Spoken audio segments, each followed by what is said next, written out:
婆婆，我哋又嚟探你哋啦！我哋今日準備咗飯盒同埋遊戲俾你哋。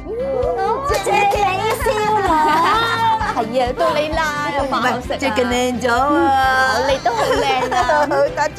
大好青年，又有愛心。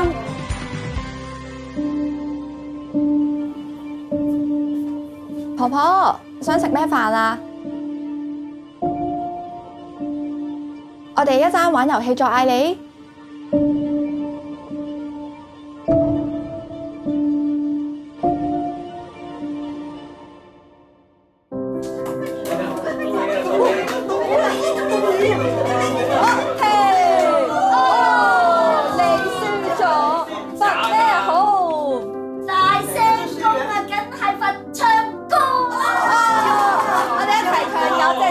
落水，有隻雀仔跌落水，跌落水，跌落水，有隻雀仔跌落水，你想衝去。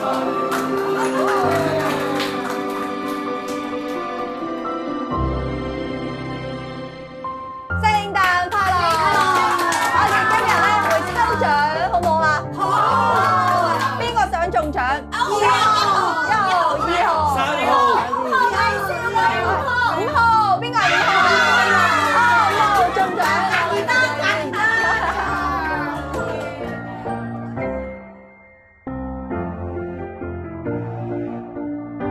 婆婆，聖誕快樂啊！我留咗份禮物俾你。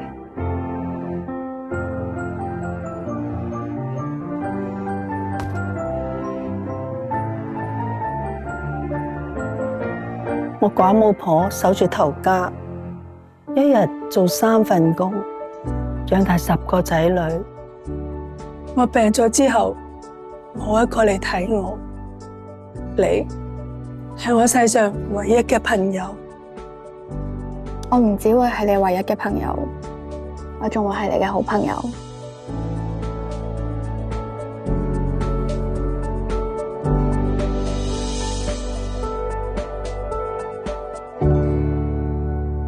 佢係我生命上一個天使咯，因為佢嘅出現令到我知道，原來世界上有一啲人係好孤單、好寂寞，亦都係好無助。我其實唔希望有婆婆喺離開呢個世界嘅時候，係帶住一個好怨恨嘅心。咁所以其實佢嘅出現啟發到我係將來想報讀社會工作。咁亦都喺社會工作範疇入邊咧，我想係可以服務多啲長者啦。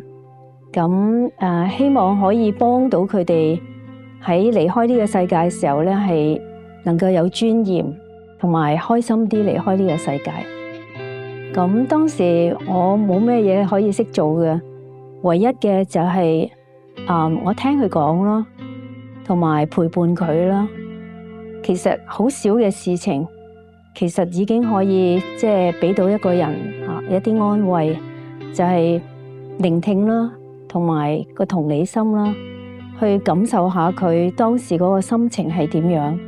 第一次接觸佢嘅時候，係冇諗過之後會繼續去探訪佢嘅，只不過係因為嗰次聖誕節嘅時候，好開心去攞住啲禮物去送俾即係所有嘅院友。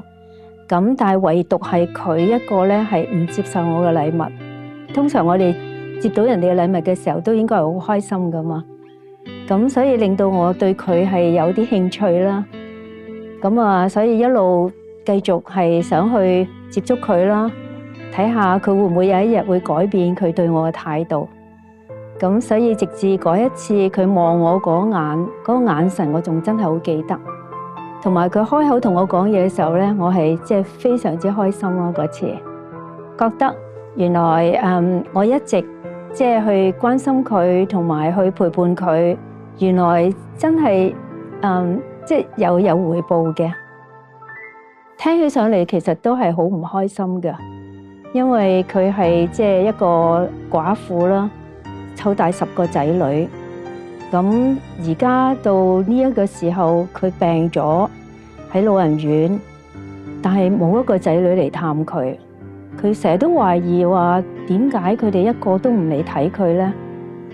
係咪個天即係對佢真係好唔公道咧？咁所以佢一路都好憎恨呢個世界啦，又覺得天係對佢好唔公道啦。佢亦都冇其他朋友，因為有個朋友都已經過咗身啦。佢話呢個世界係好殘酷嘅，世界上冇一個好人嘅。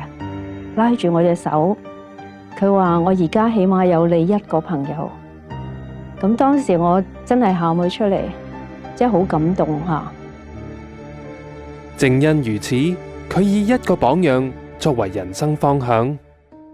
德蘭修女一個名言嚟嘅，咁啱我個名同德蘭修女個名都係 Teresa， 我就一路都以佢為我個榜樣嘅，因為佢就係做好多好微細嘅事，但係嗰啲事嘅影響係好大嘅。我成日都好欣賞佢一句名言，就係懷大愛做小事。其實如果我哋每一件事喺身邊入邊日常嘅生活，如果能夠用一個好大嘅愛心去做一件好微細嘅事，但係只要係有心做嘅話咧，其實呢件小事咧嘅意義都係好重大嘅。一個微笑啦，或者一個問候啦，或者係用電話打個 emoji 俾一個好耐冇見嘅朋友，或者你知道一個朋友係好孤單嘅，咁其實呢一個對佢嘅影響咧，其實你可能唔知道佢係會幾咁開心。雖然大家知道社會工作唔會係一個好有錢，即係個收入嗰方面吓，或者亦都唔會係一個好似好光鮮嘅一個，即係如果你又係睇商界嚟睇，咁但係我自己就覺得係一個好有意義嘅工作。咁所以我家人啊同埋身邊嘅朋友啊，其實都係好支持嘅。我真係好想去社區入邊去真真正正去接觸長者。咁但係機緣巧合之下，入咗香港理工大學，咁就作為培訓嘅工作。咁但係我一路個過程入邊，其實我都有考慮係出翻嚟去志願機構嗰度去再即係繼續做前線嘅工作嘅。但係又睇到啲學生嘅成就，咁就一路繼續喺理工大學繼續任教。我諗我數下咧，都可能教咗3000幾個學生，好似孔子咁樣。 3000幾粒種子，每一粒都有佢入面嘅故事。咁我就帶其中一個學生，就處理緊一個個案咧，就係喺元朗村入邊嘅一個婆婆，佢係有好多笪田嘅。咁喺田嘅入邊咧，就有一間屋係2層高嘅。天文台預告咧就話可能會水浸噶啦。咁而嗰個區咧係時時都水浸嘅。咁唯獨係呢一個婆婆咧，佢就唔願意離開，佢要守住佢嘅田，佢唔想令到佢唔喺度嘅時候咧，啲田啊屋啊全部都俾水浸咗。話俾佢聽，即係個危險性係點樣？今次嘅大雨咧係可能係即係歷史性嘅水位，可能會好高噶，可能會浸過佢嗰間屋。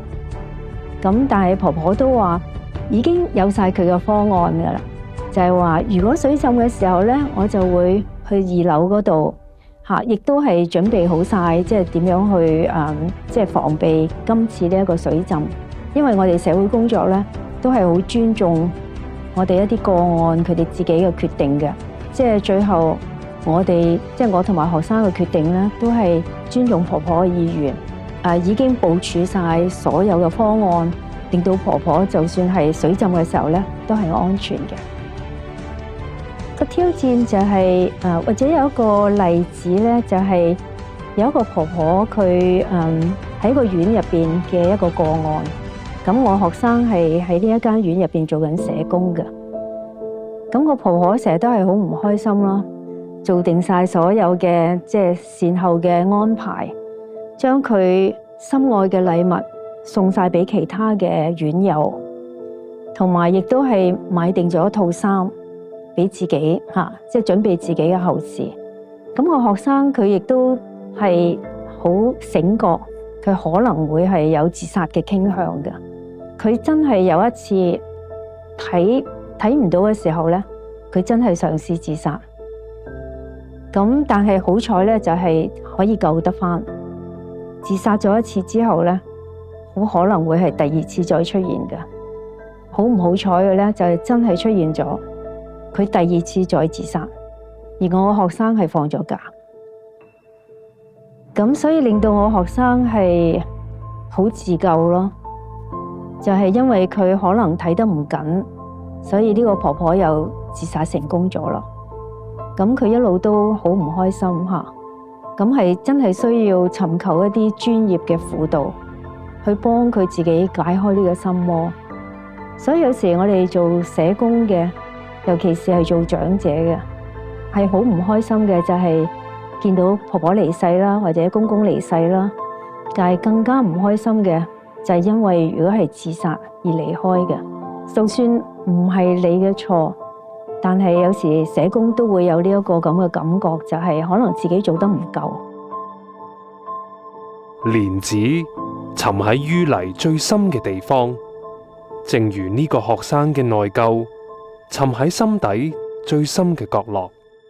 成立護靈學院嘅原因就係好想希望喺長者未老嘅時候，喺佢哋進入晚年期啦，或者係進入退休期嘅時候咧，已經開始做好準備啦。好多嘅長者咧，佢哋冇機會入去大學讀書嘅。如果能夠完成到或者入到大學讀書咧，係佢哋一個終身嘅夢想嚟嘅，提升翻長者佢哋自己嘅自信心。我係99歲，我咧係讀夜後嘅高齡學院，喺度第4風舞嗰陣時咧，嗰個校長咧就特別介紹我，話我咧8年來冇遲到、冇倒退、冇缺堂，成個學校咧台前台後啲人都企起身拍手掌，好感動。全體咧佢就即係好中人哋，好中人哋學習咯。總之佢人好溫柔，好溫柔，笑口。我同佢識咁就未見佢發嬲過。人有時都有情緒啊嘛，唔知呢啲係好難學噶。一個人如果你唔發嬲啊，真係好難做得到。你得唔得啊？我都唔得啊，我都要學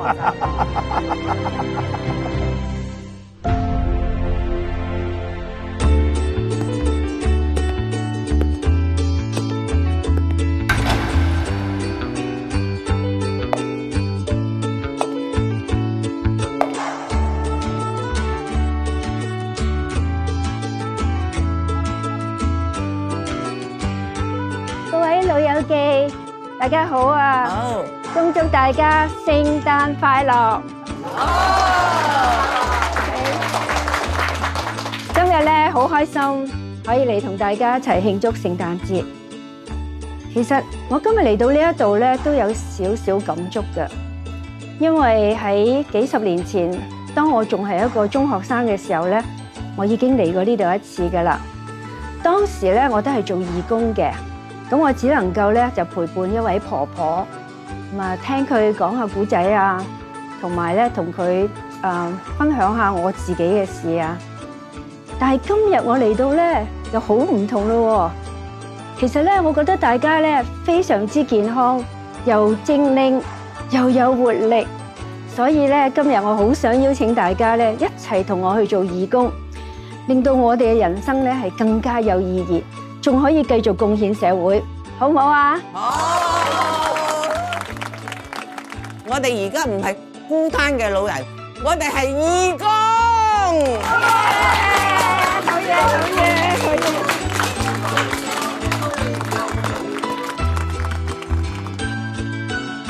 咁除咗學習之外咧，我哋仲有義務工作嘅。佢哋係唔想被照顧嘅一群，佢哋係想去照顧人哋所以我哋都有即係好多男士嚟參與，成為我哋嘅義工。咁我哋都有幾千個會員嘅。咁當中即係有男有女啦。我知道我哋都製造咗一啲黃昏戀嘅。前頭嘅理念咧，就係我哋進入人生嘅另一個階段嘅時候咧，就我哋要充實自己，要活化自己，要令自己更加有活力，去幫助別人，去影響人哋。咁呢一個理念係好好嘅，即係已經唔係一個進入另一個階段咧，就好似好等人哋嚟探訪你啊，啟發你啊，自己好被動咁咯。咁呢一個理念係非常之好嘅。結婚咧都係諗住冇可能嘅，因為年紀問題啦，同埋大家已經係一個成年人咧，嗰個背景方面嘅都有比較複雜㗎，係咪？咁亦都係唔容易嘅，我知道啊。最主要大家相處就係互相關心啦，互相扶持啦，就仲有互相都遷就下。我哋每一個人嚟到呢個世界咧，都係有個原因嘅，就係我哋每一個人喺呢個世界上邊都有一個位置，我哋一定有我哋即係貢獻社會嘅一個能力喺度。年輕嘅朋友，而家我哋好鼓勵即係長青共融嘅。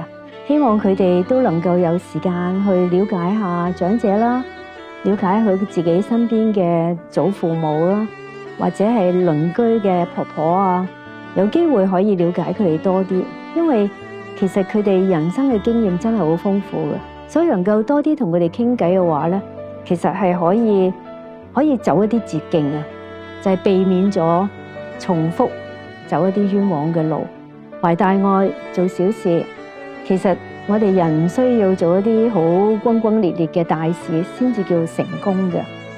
其實做一啲好小嘅事，不過就一定要用心去做咯，即係懷住一個大愛去做。雨水，春雨綿綿，潤物無聲。最溫柔嘅同理心，往往能滋養出最溫暖嘅生機。